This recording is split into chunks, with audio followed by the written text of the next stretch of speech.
10 and 911. I guess that's a reported accident on Highway 412. For me, y'all's wreck was probably the most dynamic wreck that I've ever worked. I think there's 4 kids in the van. It was amazing. I mean, it was really amazing that nobody was killed in the van. Do you know if anybody's hurt? Oh, definitely. I mean, probably dead. To this day, this is the worst call I've ever worked.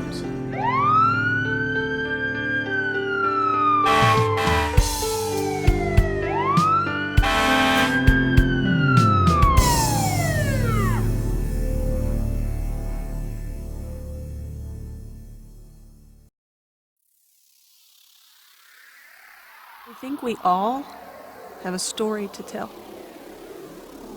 And when we realize the impact our stories have on each other's lives, and when we allow and choose to use those stories for goodness, for hope, for love, for the things that are God,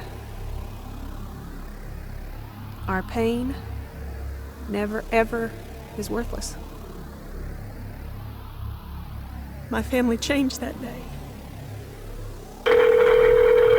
Hey, County 911, what's your emergency? Hi, I'm on 412 going to a Tyrone, 5 miles out of South Home.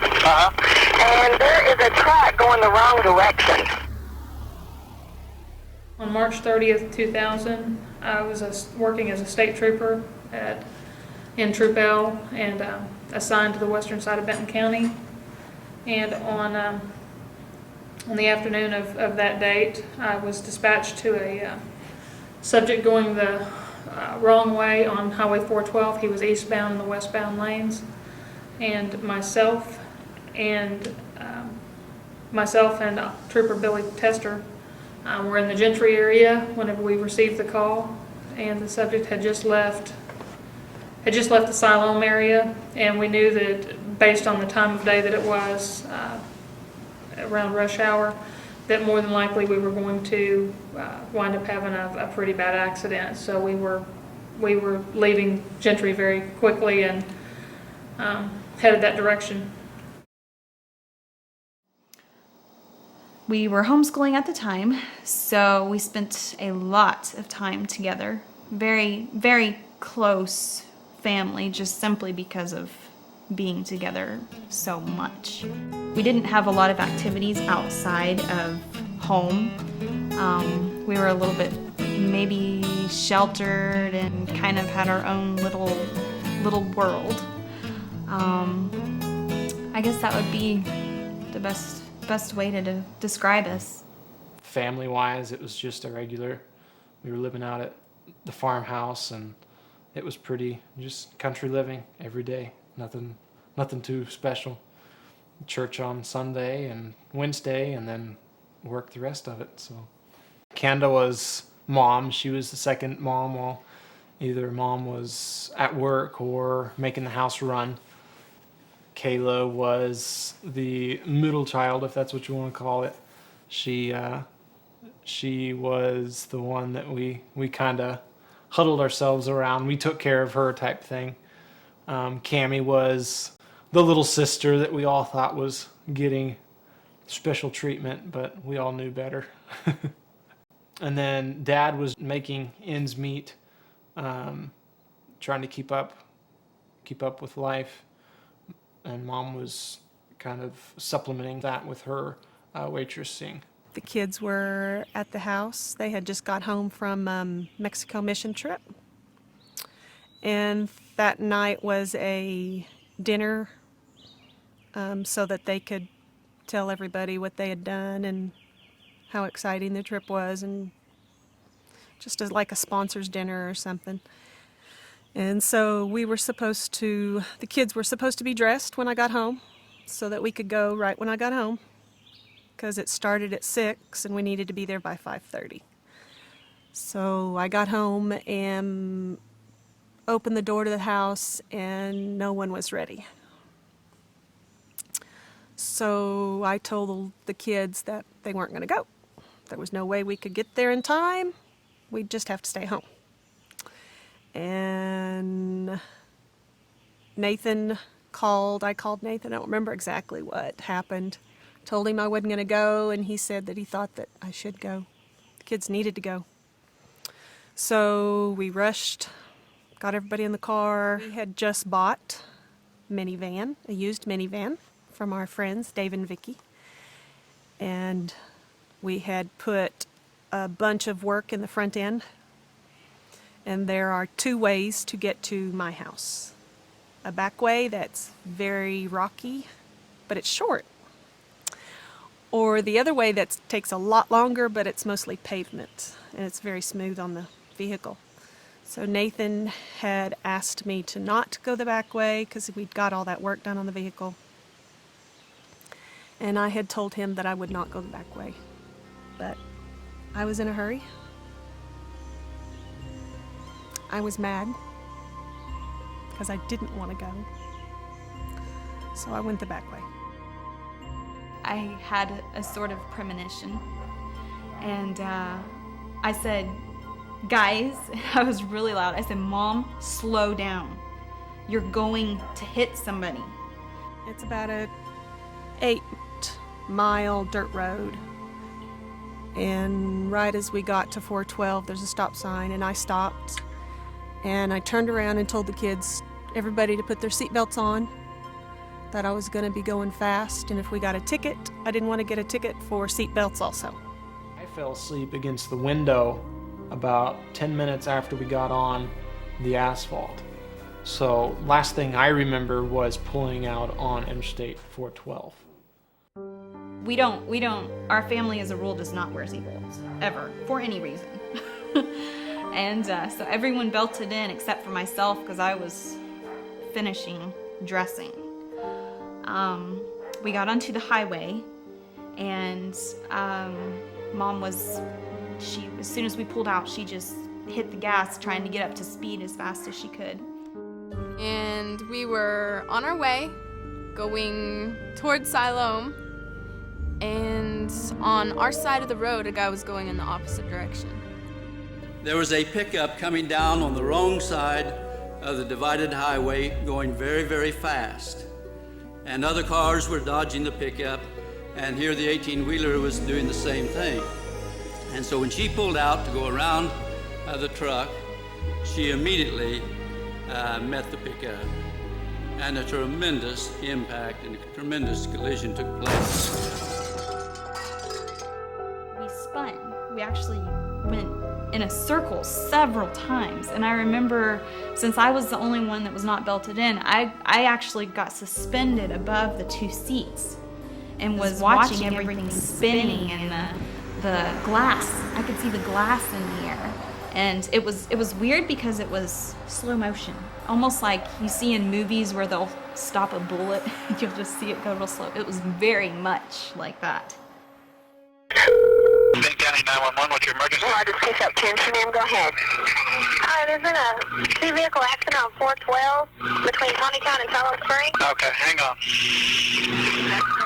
Gallatin First Responders, Siloam, Squad 2, Rescue 1.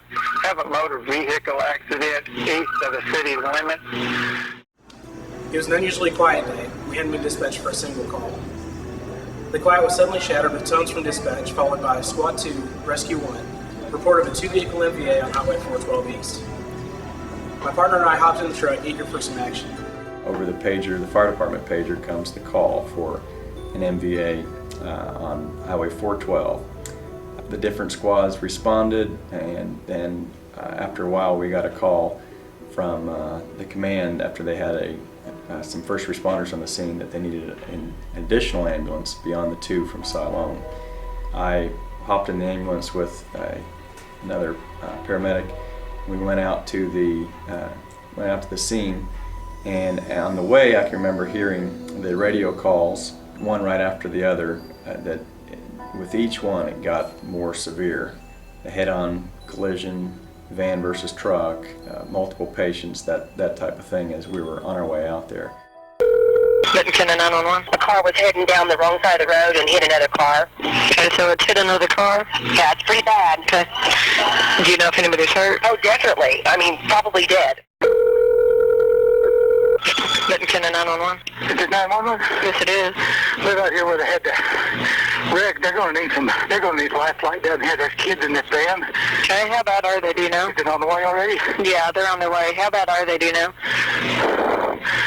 I'd say there's a fatality in one vehicle, and there's a little girl that's like bad head injuries. How many injuries altogether? How many people are?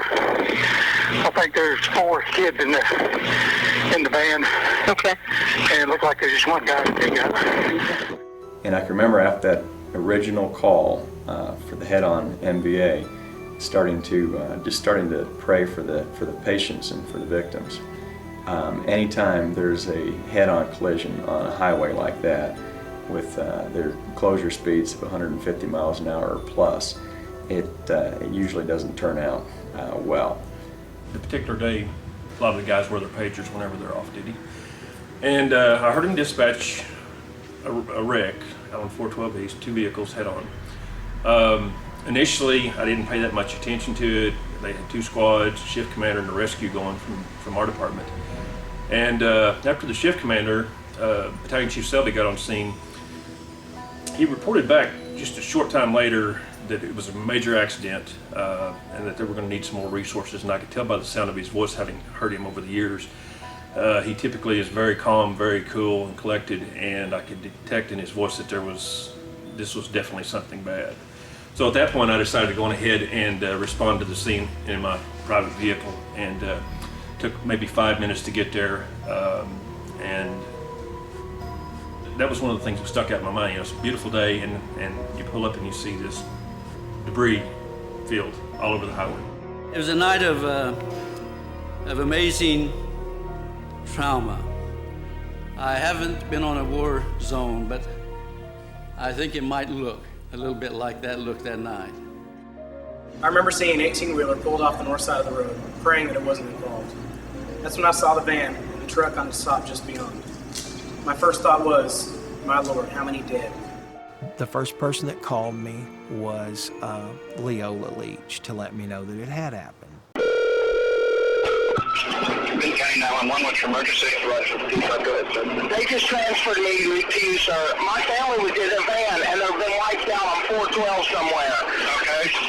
Parker, 4 children, my wife, and they had to have the medical helicopter come out. I need to know if they're going to Springdale or if they're going to Siloam. Sir, at this time, I don't know. Part of them's going to come to Siloam, part's going to go to Springdale, okay? They have split them up? They have not moved anybody at this time. Okay. But they are taking them both directions. There is ambulances on scene from both cities, so I'm not sure who's going to go where, okay? Okay. Where would you know where it was? In the area of Kinslow Road. Kinslow, okay. Okay. All right, thank you, sir. The westbound traffic was stopped for the accident. It happened in the westbound double lanes, 2 lanes.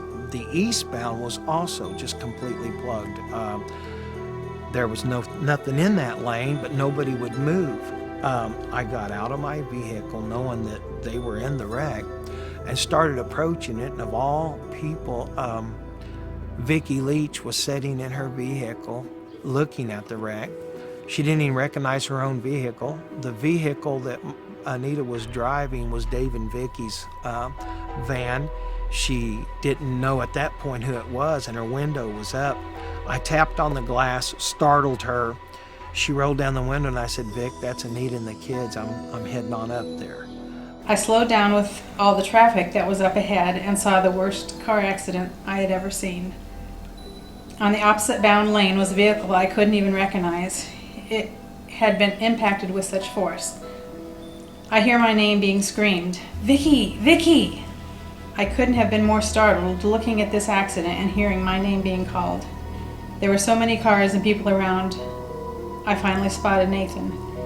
He told me the ambulances took some of them to Salem Hospital and some of them to Springdale Emergency.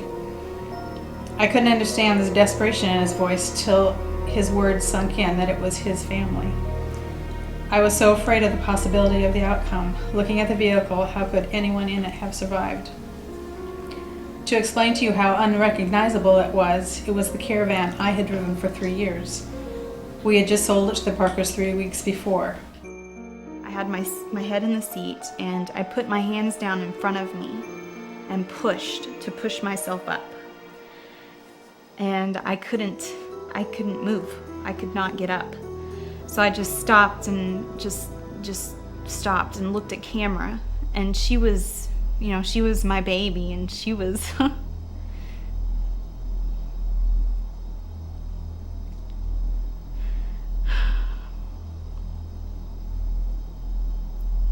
sorry.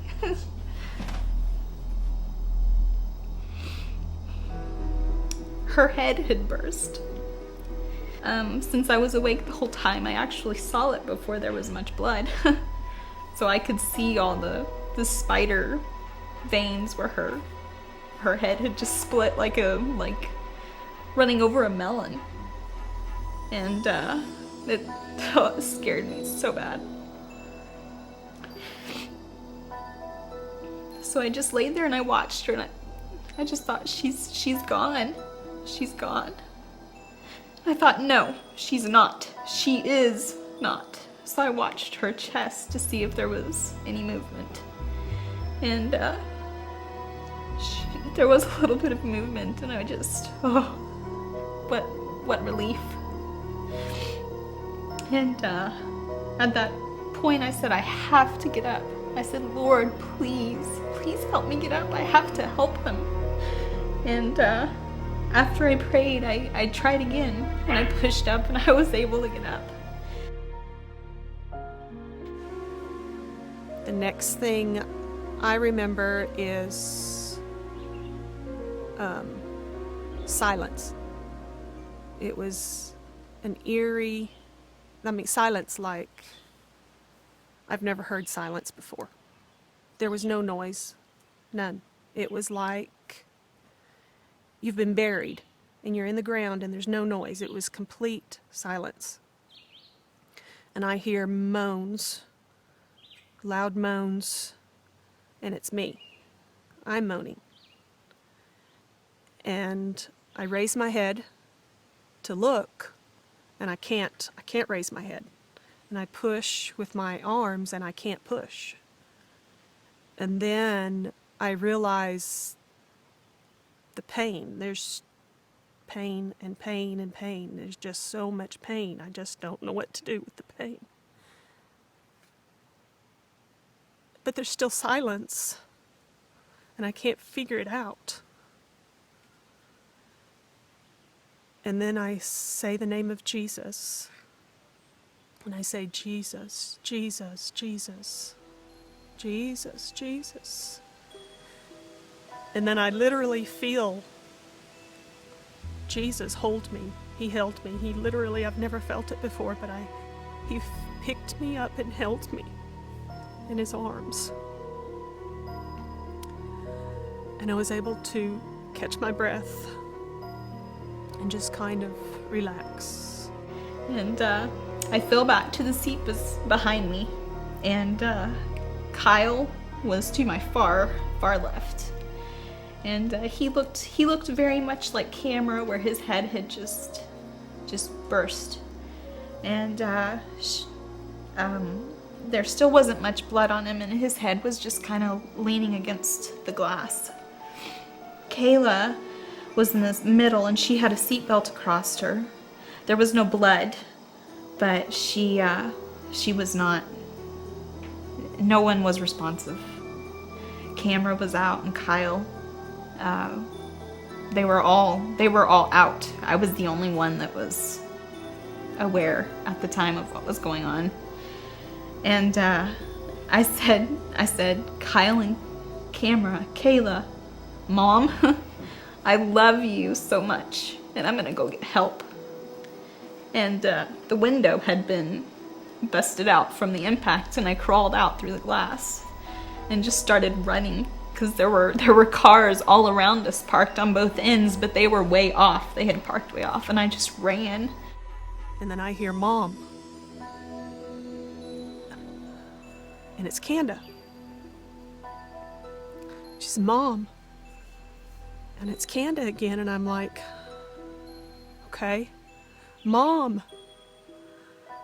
And I just moan. All I can do is moan. I'm just moaning. And I'm still consumed with pain. Mom, I'm gonna go get help. And then silence again. I don't hear anything, and all I know and feel is this pain. It's just, the pain is just, I just don't know what to do with the pain. And in my mind, I think, what did I do? What have I done? I know I was in a vehicle, and what have I done? I was driving. What have I done? Oh my God, what have I done? Because I don't hear anybody else's voices. And I know all the kids were with me. And all I can think is that if I don't hear the voices, then they're all dead. Start saying Jesus again. Jesus, Jesus, Jesus. Because I try to push up again and I can't push up, I can't move. And then I feel someone has taken his hands and he's holding me. I literally feel hands holding me. And someone's voice is in my ear, and he says, "It's okay. I'm here. It's okay. Help is coming. It's gonna be all right." And I said, Sir, are you a Christian?" And there was silence for I don't know how long. Of course, it seemed like forever. And he said, "Yes, I'm a Christian." And I said, "Would you please pray for us?" And he prayed. And then I started saying, "Jesus, Jesus, Jesus," over again and over again and over again. And then I remember I was getting to where I couldn't breathe. And I said, "I can't breathe. I can't breathe." And he said, "It's okay. Just be still. It's okay. There's help coming. I hear the ambulances." Upon pulling up on the scene, I knew that I just felt that there was no way that the driver of that van was still with us. The mechanism of injury and the extent was just unbelievable. When we got to the van itself, I went in and I saw Anita, not knowing her from before, but my first thought at that point was, as I saw the children and they were looking a lot better than Anita, I was thinking that these poor children are going to lose their mother.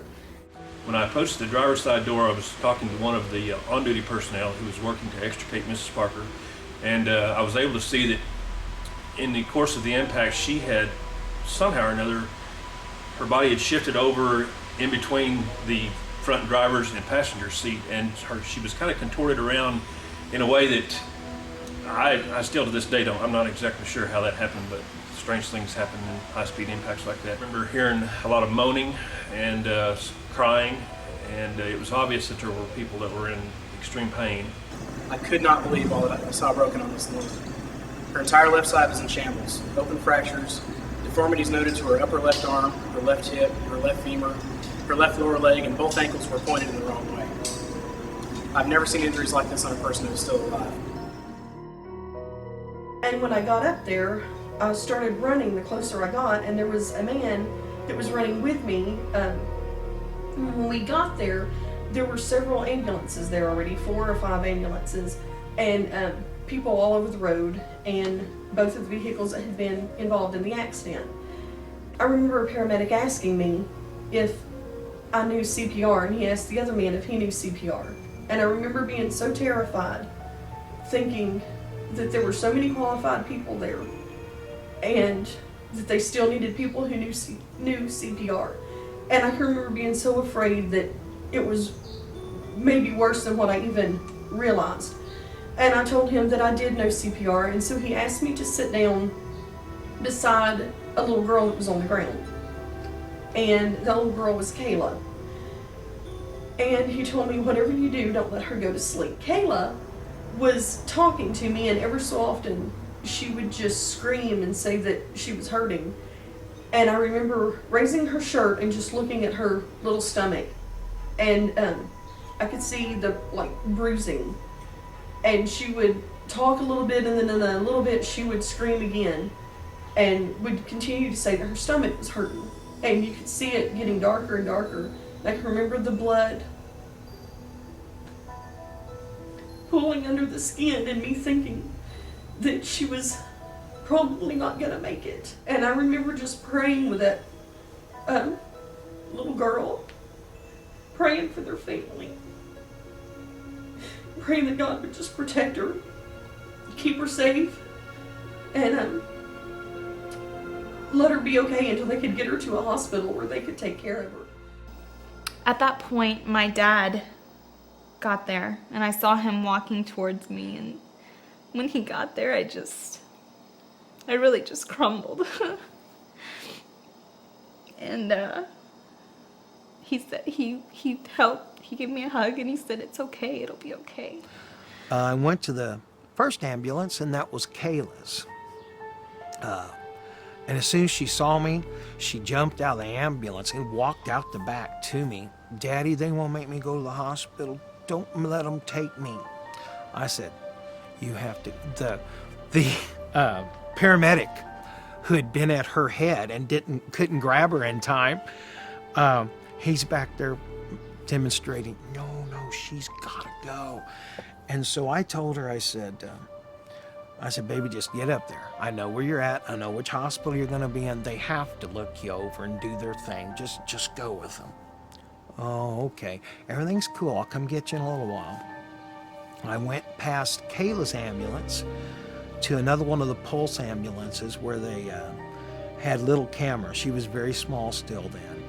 And the only thing I can describe that kind of looked like her was a papoose on a board. You could see no part of her except her lips and the tip of her nose. She was actually completely bound to one of the backboards. And the ambulance is locked. I pulled on 2 doors. And then I went around and just put my face to the tinted glass. It's very dark tinted. And there was a light directly over her shining down on her. And of course I was looking for chest movement for breath. I didn't see any, and I walked away pretty heavy that she was gone. Kyle was off to the left, and since he was the least hurt, they'd kind of abandoned the poor kid. And he had a severe scalp laceration and a severe concussion, but compared to the other injuries, it was almost like, well, dude, you're not hurt, so you can just sit and wait. And the poor kid is on his knees with his eyes clenched so tight, he refused to open because with a head laceration like he had, there's quite a bit of blood. I remember being strapped down to one of the boards, and I was just the shock. I was bouncing on the ground, more or less. And I remember my dad's voice. He saw me from the back of one of the ambulances and came over. So I held him down and he would not open his eyes, and I put my hand up right under his chin and I hollered at him. Right beside him is the Jaws of Life, and they're in some of the photography, and it's running wide open and the thing is loud. I heard him talk to me, and that was the first recognizable thing that I remember. He touched me on the chest. I don't think he pressed on me, but he put tension, on my chest so I could feel that he was there. So I'm holding him down, and the jumping stopped to a tremble, and I screamed at him, literally, and I said, "This is Dad, I'm here." You guys have been in an accident. The EMTs are here, they're to help you. Everything's cool, go to the hospital, get some stitches, you appear to be fine. When he left, the shock was more or less kind of fading at that point. I don't remember him getting me out of the van. I was the pain was just... I was conscious, but I just don't remember anything about... I remember the noise, and I remember the smell. They had just extracted her, which of course is hindsight information, but I couldn't see her. The helicopter set down to the west of the wreck site, and the nurses came running by with the gurney. And then I recognized that, well, she must be, I've been by these other ambulances, she must be in that great big one over there. So, and it was open. And I went in there and I said, Anita? And she heard me, and so she responded to me. We controlled what bleeding we could and decided to send her with the helicopter to Northwest Medical Center in Springdale. We wheeled her down to where the helicopter was waiting, with IV running full open and oxygen in place. Put her in the helicopter, fully expecting to read her obituary in the next day's paper.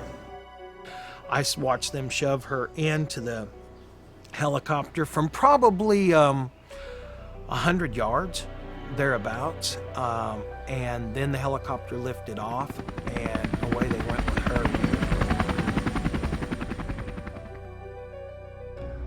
As I made my way back to the ambulance, I was stopped and told that I had another patient. It was the oldest daughter. She had taken off her seatbelt to get something off of the floor when the crash happened. I expected another bad patient, but to my relief and surprise, she was relatively unharmed. We packaged her in a cervical collar, placed her on a backboard, and took her into Solomon Springs Hospital. She kept asking me about her mother, and I found it difficult to tell her that her mom would be okay. I really felt like I was lying to her. No way was that lady that we put in the helicopter going to make it. I went to a place of hatred and darkness that nobody needs to go to. I decided if he wasn't dead, I was going to kill him. I've got the knife, and I opened it in my pocket, and I walked to his vehicle. And I guess we'll call this my angel story. And as the photography bears out, there's nothing to hide behind. You know 412, there's no fences, no signs, and in this case, no vehicles. The ambulances are now all behind me. His pickup is out ahead of me. No cars, no debris, no trucks. I headed toward his vehicle to do what I'd set out to do. And just out of my right vision here, a man with very red hair, I say man, he just kind of appeared and walked toward me on an angle till he got out in front of me, and then he turned and he came at me full frontal. But at this point, I'm so powerful and bent on what I'm going to go do. He didn't put his hand up. He didn't say anything or anything. He literally walked into me with his hand straight down at his sides. And we bumped chest, even though his hair was at my eyes. He's that much, 4 or 5 inches shorter than I am. And all he said in the calmest voice, and here's another thing. He smelled like he had just got out of a shower, and the closest thing that I can come up with this, and I have no idea why scent is important at all. He smelt the closest thing that I know of on this planet to just stepping out of an Irish Spring bar soap shower.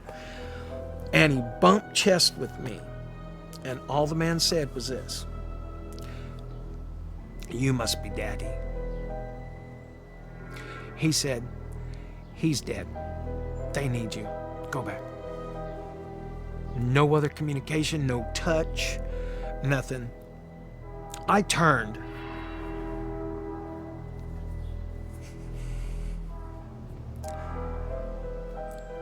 This horrible emotion that I had drained. And I mean, like pulling a plug on a bathtub. It was gone. I have not been able to hate, because he was dead at the scene. So, and I never knew him. So that's probably part of it. But bumping up chests with my angel, it drained from me. And I felt such relief. I probably took 3, maybe 4 steps back toward the helicopter area. And I just wanted to thank the man.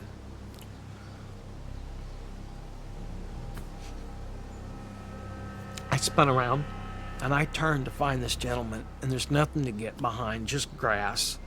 and he just was no longer in the area. And that will be with me forever. When I got home, I told my wife about the accident and where I had been all night, as I had often done. And we sat down and prayed for the family, just knowing the hurt that everyone was going through at that time. I just felt really heavy that evening. And I've been to plenty of other accidents, and this one just really hit me hard. Canada walked into the emergency room. I believe someone had brought her over from the Silent Hospital after she was released. My husband was there by now, and she came over and hugged Dave and I. Her eyes were glazed, and she was so traumatized. Anita was literally screaming in pain as they were moving her around the treatment room, not knowing her pelvis was broken in 11 pieces. Nathan was screaming for them to give her something for pain, not knowing they had given her the maximum pain medication they safely could. Cammie was unconscious for days with a severe head injury. Kyle was unconscious with a deep gash to the head. Kayla was taken to surgery for internal injuries. I remember being in the waiting room and having family and friends and even acquaintances that gathered together in that front room and were just there. And how much that meant just that they were there. They didn't have to say anything or do anything, just smile. And that was just it just lifted the heart. So I'm in the room, and then the people just start showing up. They will never know the level of support. There was no room in the waiting room. Eventually, the security guard came and got me, and he said, "You need to tell your friends to leave. We can't bring other emergencies and other patients in." It was packed. I watched them bring the kids in one at a time on their gurneys out of ambulances. I remember feeling for Nathan as he went from room to room and just saw his children just so cut up and beat up. And just looking at his youngest daughter and seeing the tremendous gash in her head. And I remember thinking that night, oh God, can you put this back together? Can you do it? Can you do it? So the only one left was Kayla, because nobody knew just how bad she was hurt either. She had bowel dissection inside. She was the center occupant of the bench seat in the van, and then they just have a lap belt.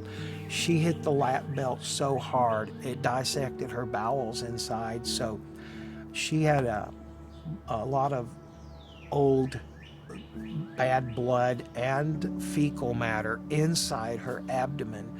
And she ended up being never as bad as Anita, but the second worst victim in the van. And they put a doctor by her side till Anita was out of the surgical ICU unit, and they could put Kayla in right behind her mother. The first thing I remember after going out being sedated again was I woke up in my own hospital room and had family members around, and people were talking, and I had cards here and balloons and whatnot. And then after that, it was family members would come through and see me and talk and this and that, and terrible hospital gowns, those things are awful. I remember I had a nurse, I think her name was Desiree, but she had a real heavy accent, like British or Australian, something like that you could really pick up on. And in the accident, I broke my seatbelt, and I had a burn mark from that seatbelt clear across down to my waist. And that would have to be bandaged and have some salve or whatever put on it. And she'd have to yank that bandage off at least once a day. I didn't want to live. There was 3 days. Camera was on one side. Kayla was on the other.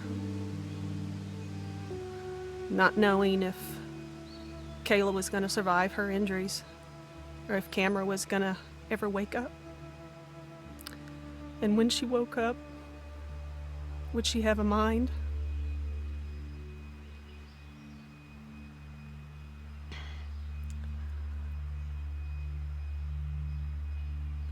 Hanging upside down in that van, I prayed and asked God, when I heard my kids moaning, to give me their pain. Begged Him to give me their pain. And that I would praise Him and thank Him for it for the rest of my life. Because I did not want my actions to hurt my children.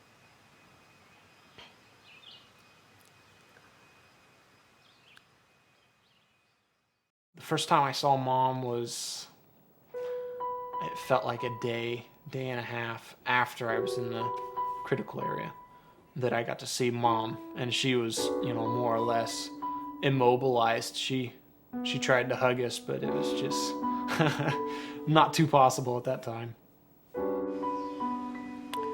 And then on the third day, Camera woke up. And the first thing she wanted when she woke up was her mom. And they could not get her to stay in bed. So they brought her to me and laid her next to me in my bed in the ICU room. And it changed my attitude. I did have a reason to live.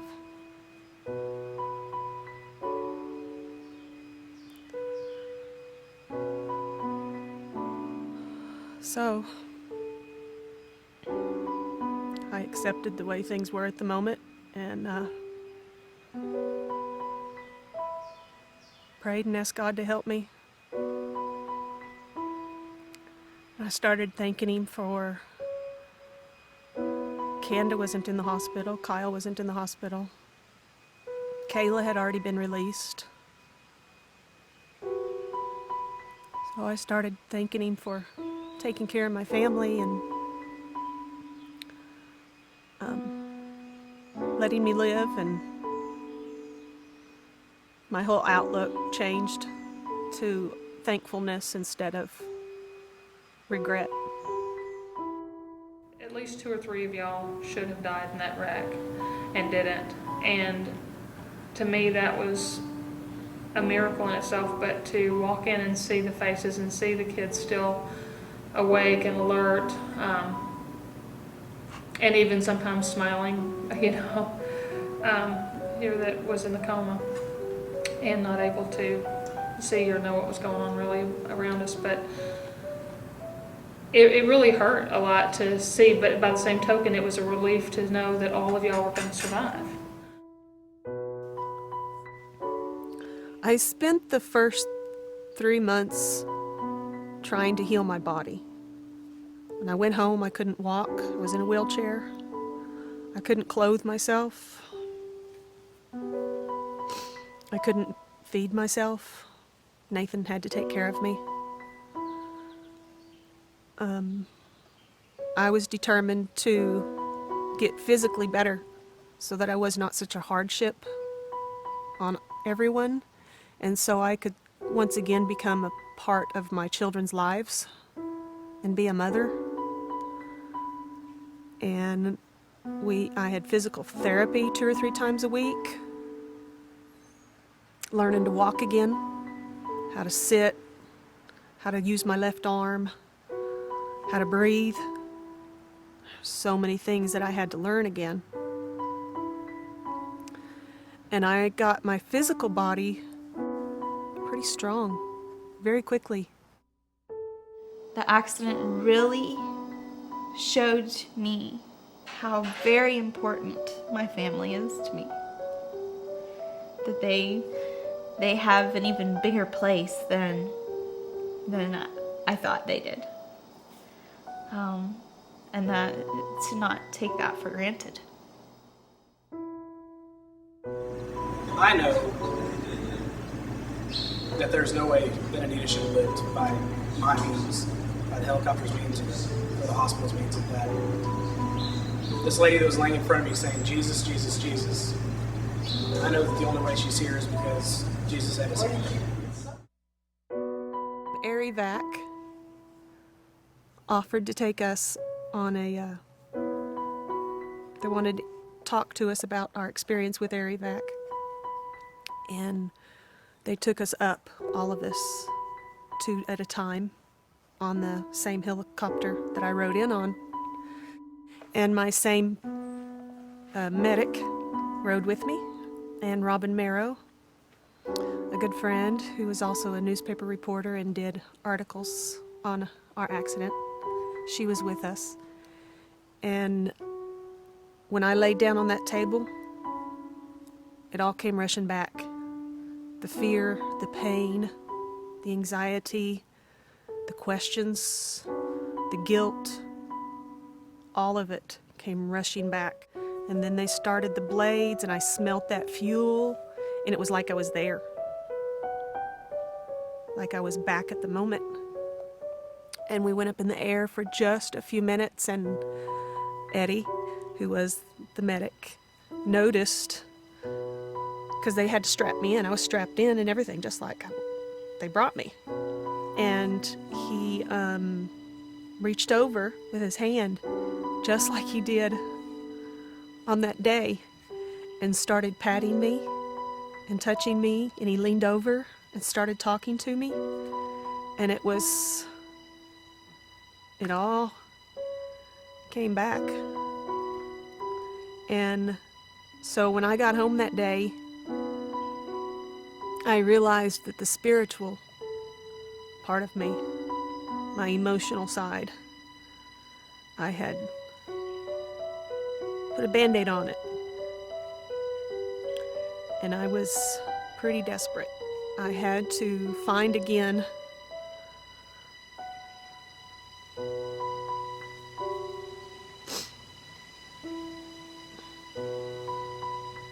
the reason why I was alive,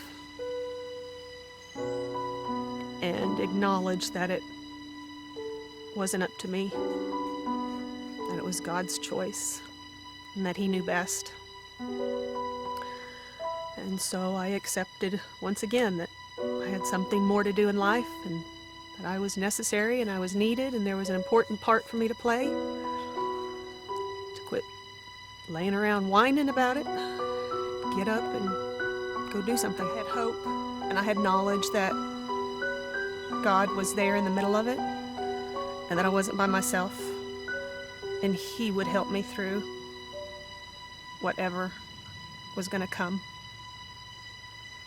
And He did. He's always been there for me. Now my entire family is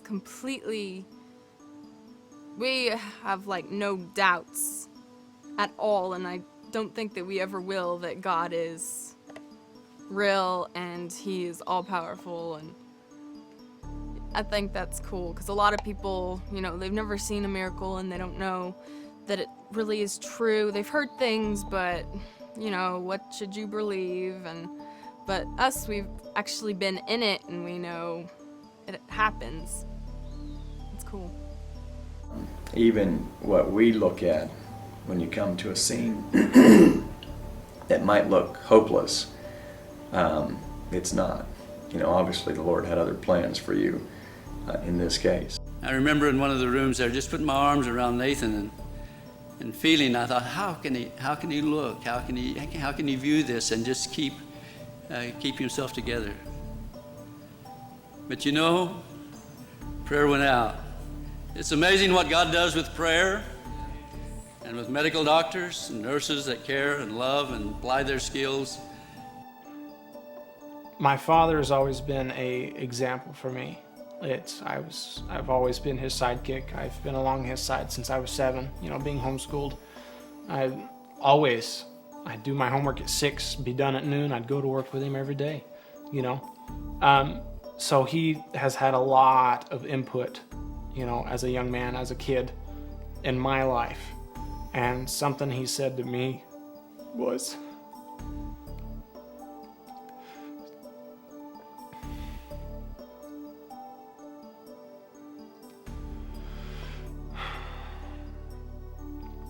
if you're gonna do something, don't do it for man, but do it for the Lord.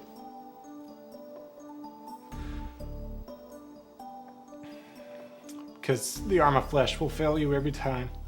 But if you instill yourself, if you sow in the Lord, you will reap exactly that. And that's a treasure that is, you can't put a price on, that you can't replace. You know, there's only one way to get it. There's only one way to have that blessing, to have that prize, and that is to be in the Lord, to stay in the Lord, to search His will for your life. You know, make Him the center point, and you can't go wrong. Definitely.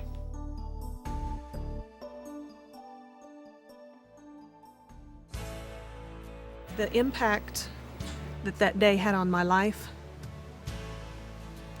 I can honestly say there is so much more good that has come from the pain of that day than I ever thought possible. Things are much more important and bigger than you perceive. Even just in yourself, when you say something, when you make a phone call, when you send a birthday card, all those small things are just, they could just really change someone's outlook on just that day, and just that day could change their life. And just to know that you're worthwhile. You are. I am worthwhile. That we're all important. And that every action has a consequence, and every consequence will change a life.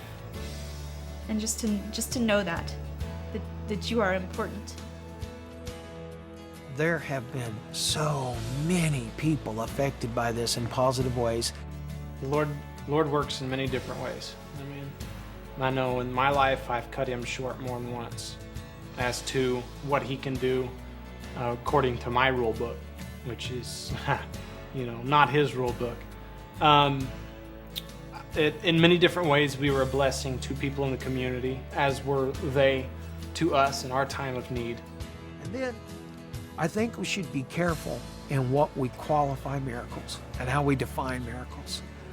There are miracles that are huge, that are day to day. I don't want anybody to think that the story is, you know, you got to have a story. You got to have a mind-boggling accident to have a testimony. All were bad choices. He took my bad choice and turned it into good.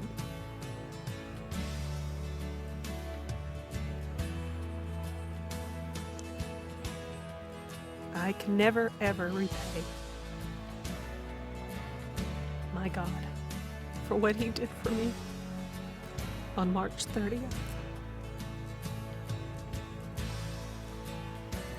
How He saved my children's lives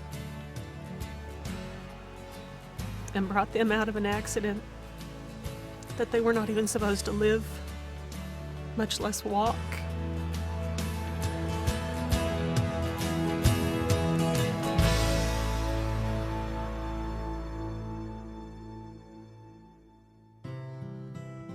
If this was Anita and I's one shot at a testimony and bringing people to God because of what happened to us, well, then it's all worth it. He is unbelievably, outrageously, ridiculously, radically full of grace and mercy. What we deserve, a lot less than what we get. and that He can take tragedy and move a lot of people to Him. The Lord's good all the time. It really doesn't matter what you're going through. Through it all, we learn, we progress, and God is faithful. Period.